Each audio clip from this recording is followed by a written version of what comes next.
Hi everyone, welcome for another episode. Today we have a very experienced person about a topic we're going to talk about, which is private lending.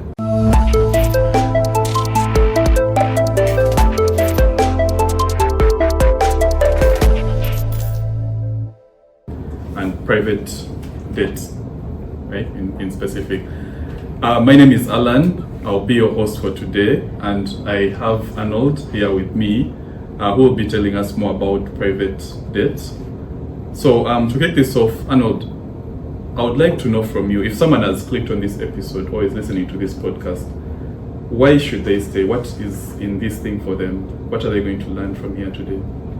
I'd have to say, just like every investment or even every economy, the thing that majorly drives an economy it comes down to where are they getting their money from. So it could be from a bank, or it could be from high wealth individuals, high net worth individuals, or a group of investors who have come together. It could be an investment club to be able to finance the operation of this company.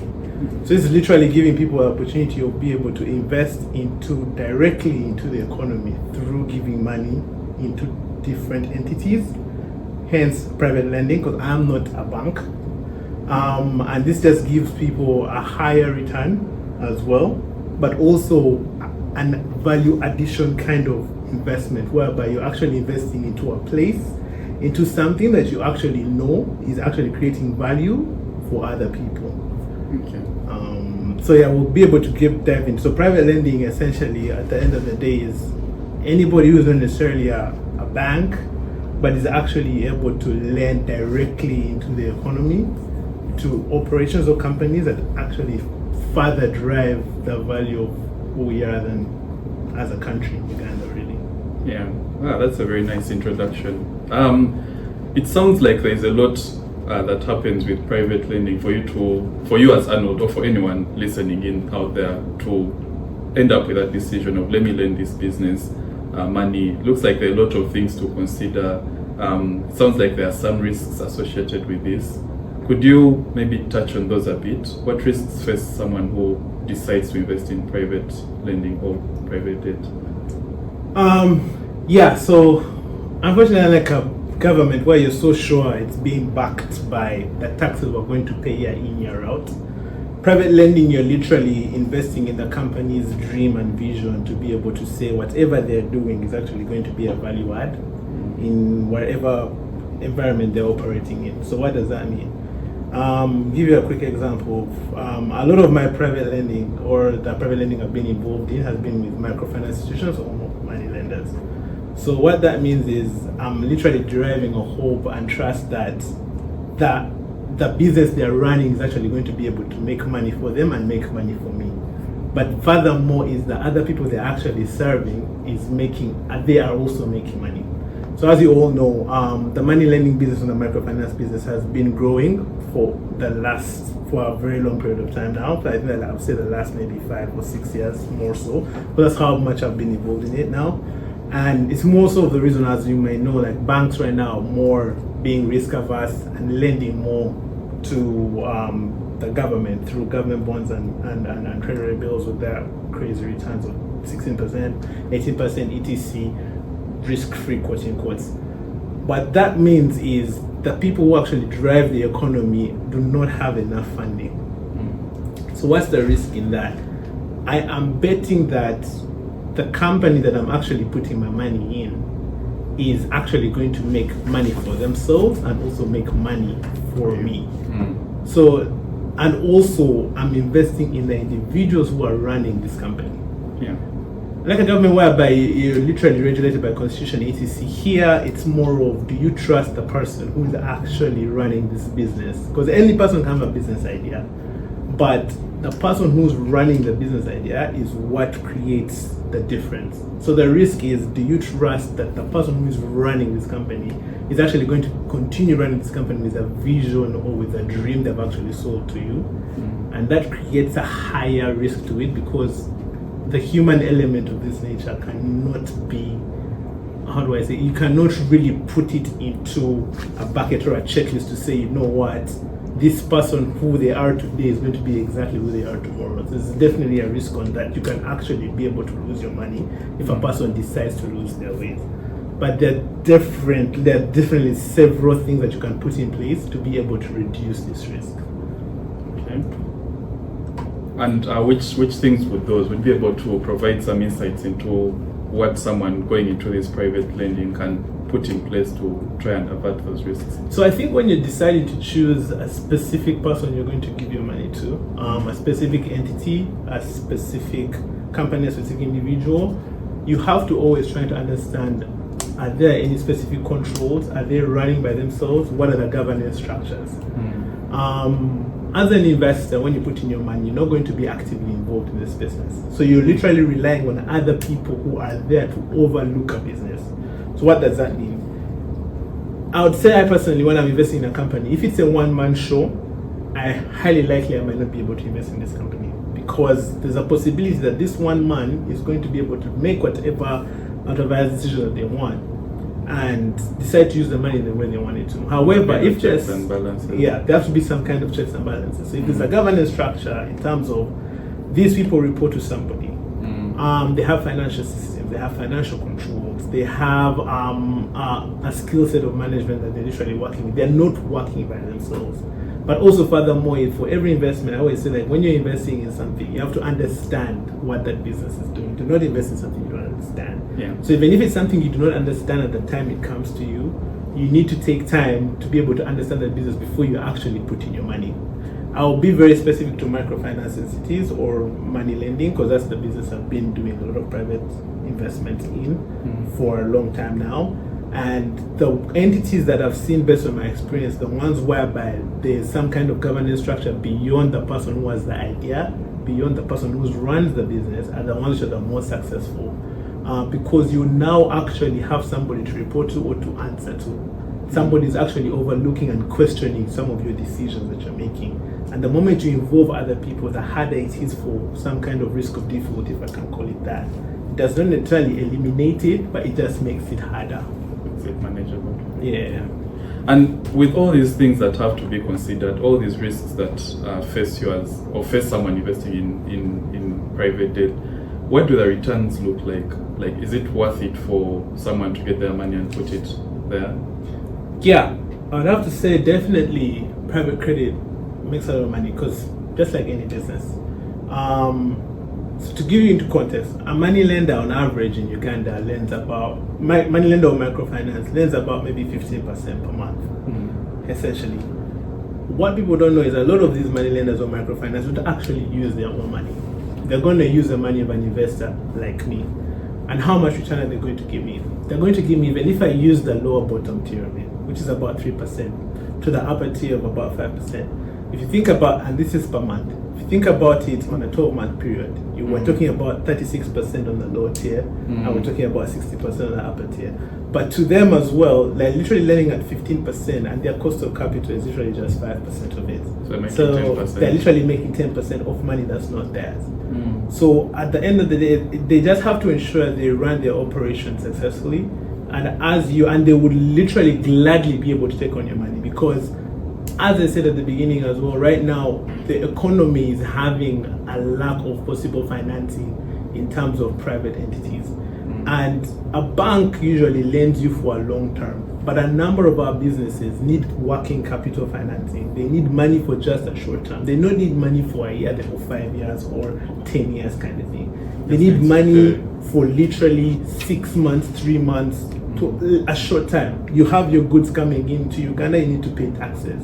So and when you're paying taxes, their margins are like literally 100% or 50%. You have a good of 3,000, you're selling it at 6,000. So why don't I be able to get a cost of capital of 10% or 15% of credit for a month, pay off my taxes, give you 15% and sell my item for an extra 100%. So you're still making money as an individual. And that's why the money lending entity or the industry and America, the more the government, the more the banks keep moving away from this sector, because their lending is more on the long tail, more of the long term, the more these short-term money lenders or microfinance are literally blooming and getting into the environment, into the industry, and just being able to make the most of it. Okay, that makes sense. But then from like a business point of view, or from these customers that these microfinance and so on are lending at this 15%, why don't these businesses issue equity or shares? Why don't they take on like give out some of their ownership to like raise capital for the business? That's a very good question. And to be honest, I think it comes down to, I would say majorly two things, right? So based on the theory that we know, equity is more expensive than debt. But why would a person say that? It's for a lifetime. Debt is for a period of time. And a number of entities or individuals are stuck with the thing of change, if I can call it that. So our fathers or mothers are more of like, I want to do this thing 100% kind of thing. I'm not going to involve another individual. I'm not going to come to say, Allan, please, let me give you part of my business, 10% of my business, and then you give me capital. But also, you can't do away with debt because capital it's a short-term thing. Like, you're going to raise it now, but that doesn't mean that the things that you need to operate on in the next 10 years or 5 years, you might still need more debt. So you always need to be able to, also you also be able to need to match, I guess, the reasons as to why you're getting your finances and your source of financing. So if you're literally getting money to lend to people who are borrowing for 3 months, 10 months, 1 year, I don't need to raise capital where I'm going to lock you in for a lifetime. I will come to people like me, borrow your money, be able to use that money to lend to other people, and then be able to pay you back after a period of time. Because I'm lending for 3 months, 12 months, versus equity, whereby I want to open up a big branch and I have a lot of these capital costs that are coming in. Then that's why I'll be like, you know what? Let me give you a part of my shareholding. But again, back to the concept of a lot of Ugandans right now do not want to give it. Like, I've seen for a fact in the different conversations, like, people do not just want to give out capital or equity in their business just because of the concept of change, which, in my opinion, I don't think there's a lot of growth depending on where we are today as a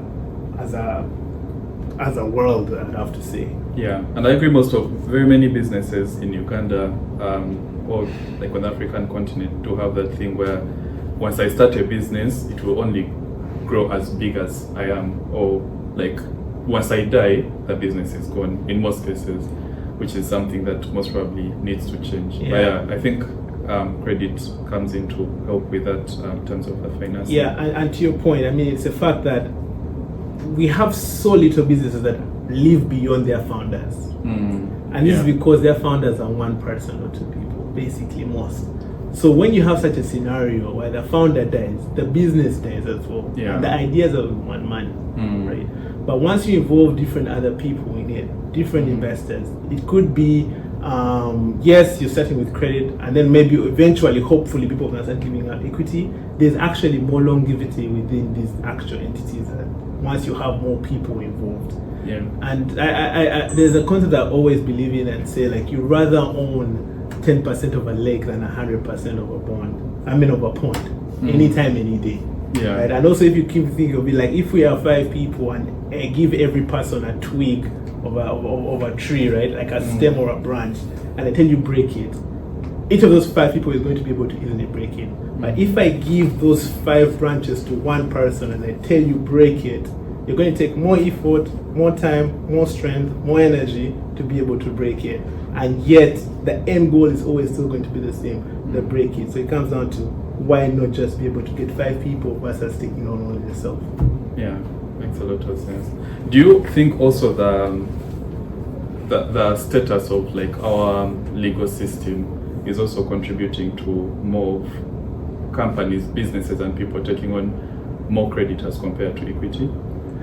Yeah, I would say lack of information is very huge. Basically, a number of Ugandans or individuals just don't know how our legal status works, what needs to be done, and even individuals who are trying to raise finance, they might not understand the dynamics of, okay, should I be able to get equity versus should I get credit, and what are the tax benefits of the two, etc. So in terms of the in terms of the legal status of how we are as a country, it just comes down to information being available. I think it's just not enough information available to different people who are trying to raise finance and trying to understand like what is the best way I can be able to do this, and how am I able to going to be protected against raising capital using one way versus another.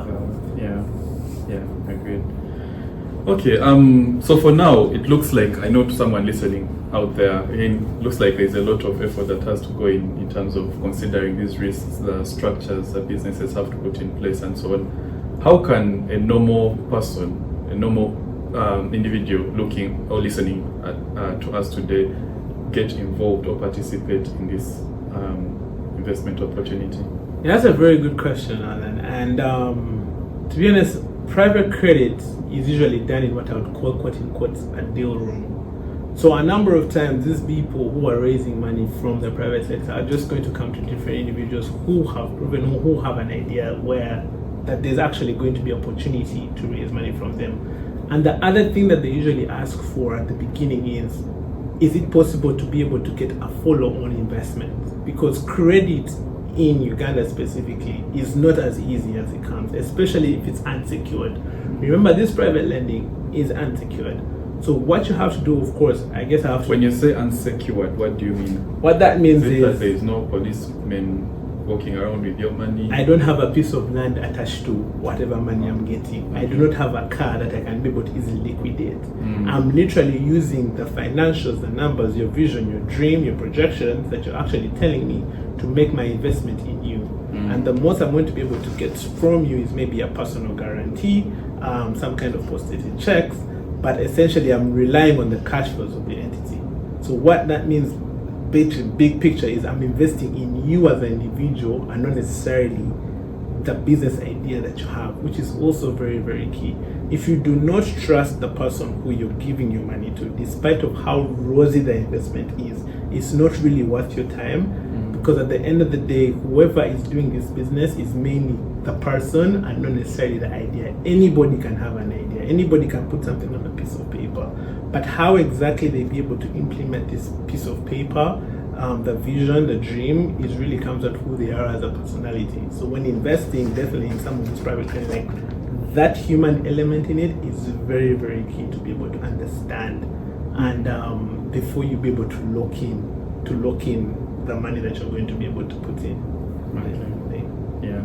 And are there any like companies out there or any platforms where people can reach out, like maybe find out more information about this private lending, or like as a starting point? Yeah, well, I guess back to your other previous question of how do people get to this. As I said, so it's a private deal room, but and a number of these people who are seeking finance will come to places where they know they have other people in their sector have sourced finance. So how have I been able to get some of my investments, for example?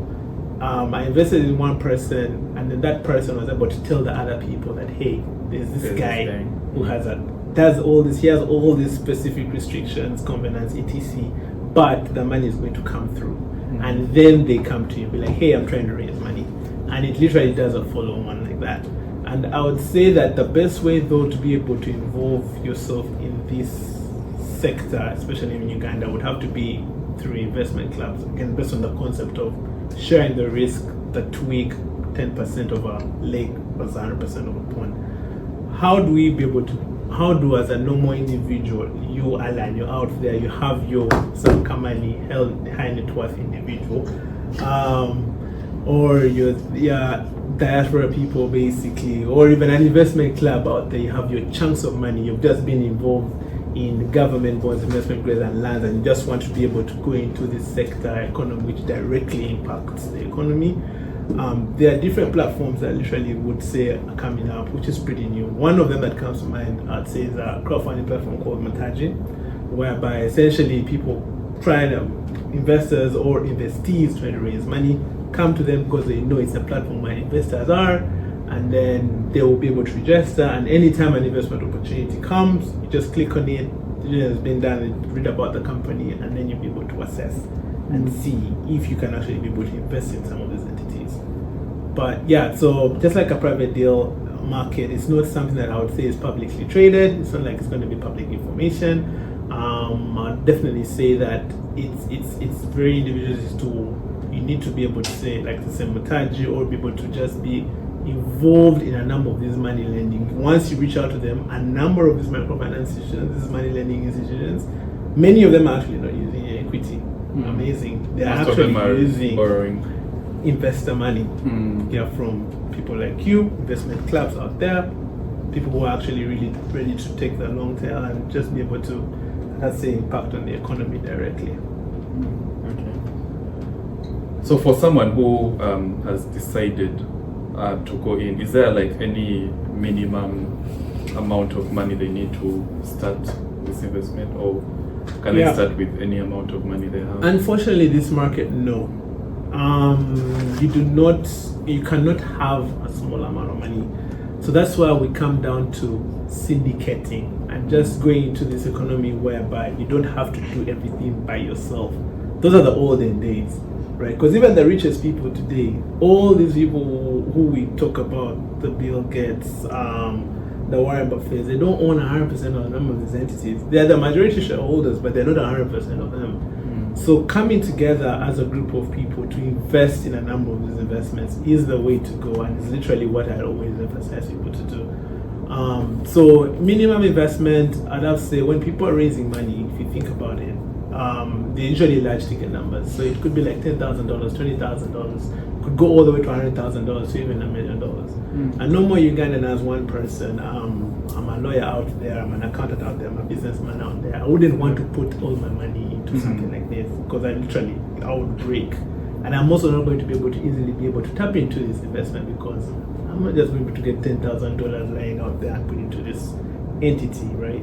So you need to literally, I would definitely emphasize, or rather encourage people to come together, get investment groups, get investment clubs, or even just a friends group of people, and be able to syndicate, quote unquote, what we call syndicating. In simple terms of syndicating is literally dividing the $10,000 amongst, let's say, 10 or 20 people. Every person just puts in a piece of the pie, right? You don't really have to have 100% of the pie. A piece of the pie, get a piece of the return. But at the end of the day, you're able to be able to tap into something large and be able to make some money out of it. Because as I said, it's high yield. You're talking about 36%, 60% per annum. Yeah. So it sounds like anyone listening could, as long as they're able to like find people, similar-minded people, put money together, they're able to invest in such or take advantage of such deals. Is there like a time horizon or a period of time they need to invest in for them to make money, or is it, if I put my money today, next week I can get it back and with my return? How does it work? Again, no, it's not liquid that you just be able to get it. A number of these deals, you're going to be locked in for a period of time. You're locked in for like 2 years or 3 years, because what a number of these entities are going to do, they're going to make you're going to get your money and make money. Remember, they're not just making money for you, they're making money for themselves as well. So to make money for yourself, you're not going to say, you know what, 3 months I'm going to be able to turn this around. It's going to be like 2 years, 3 years, even 5 years potentially. You can't be able to wipe that out. In terms of a time horizon, it's more of a long-term game, right, at the end of the day. But the return you're getting as well makes more sense once it's long term. So the money you invest in this entity is more of like something, you know what, you'd be like, you know what, I'm putting my money into this company for a period of at least a year without getting it out. 2 years, 3 years, basically, is what a number of them might ask for. But the different terms will depend on entity to entity, investee to investee. But at the end of the day, you have to always understand the different terms, specific terms that you're actually willing to. You need to be able to understand every single thing that you actually be able to put into this entity, or rather in the agreement that you're using to borrow to this company. Okay. Yeah. Or lend to this company rather. Yeah, that's very, very informative. In terms of, and I think you've touched on this a bit already, who would, or which individuals would you advise to get involved in such investments? investment clubs are the ones I can think of the best. Like the investment club culture right now has grown. And investment clubs, especially with our generation, which is really, I mean, Uganda is mainly full of youthful people. Many of them, I have to say, are millennials, literally 30 years, 40 years, like we are a very youthful country. Yeah. And with how things are going today, coming together as a pool of individuals, put money together and invest is the best way to go. The people are definitely encouraged to be able to enter into these high yielding assets, as assets which are quite risky, because this asset class is risky as well because it's an active investment. You don't put your money and just sit back, kind of thing. You have to be involved. You have to understand, like, quarterly what is happening in this company. They usually say the higher the risk, the higher the reward, but they also don't say that you actually have to put in a much higher effort towards monitoring these investments, right? So you have to put in the time to ensure that your capital that you put in is actually literally making you money. So the people that are definitely encouraged to be able to invest in this, I essentially would say 100% a group of people coming together, investment clubs, circles, but also any high net worth individual who is actually be able to want to directly contribute towards the growing economy, because these are, directly investing in a number of these entities. These are people who employ the people, that your day-to-day people. The people who are going to pay the taxes, are going to pay your government bonds and stuff like that. So when you say a high net worth individual, who or what do you mean? A person who has enough cash to lose. I Is can't there even like an picture amount? it. If I have my 1M in the bank, am I a high net worth individual?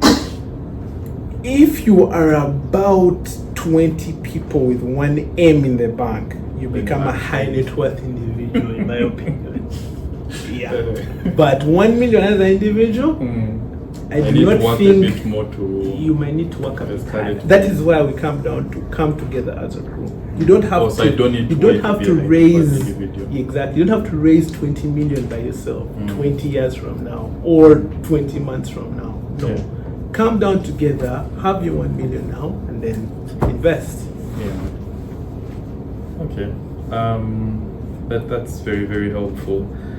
So, as someone who has been in this sector or handling such investments for quite some time now, what problems do you think are facing the private lending business, and where would you like to see it going to, or what are those things you would like to see for this sector to actually develop? I think it's availability of finance for them. Right now, the banks where they would say you'd literally get money from are not willing to essentially give money to high risk assets, because their deposits the deposits of their clients have to be protected. So I would have to say it comes down to availability of information of where is there a platform that people can actually go and actually try to raise money from the public. I think crowdfunding is a very great way for people to actually be able to be involved in this. The crowdfunding scenario in Kampala or in Uganda is very, very small. So what I would want is like proper regulation, and also like more crowdfunding opportunities. Like where can a person go, put their small 1 money, but part of a bigger crowd to be able to get involved in these big deals. So what I would want is definitely have a proper regulation, and also opportunities for crowdfunding opportunities, essentially, and also proper regulations of like how can individuals come together and also be protected by the law in a number of these private credit investments, because it all comes down to there's just not enough information available for the people around to understand how are they going to protect themselves as investors, and also the people who are raising money, like where can they go if the bank is not an option for them to get money.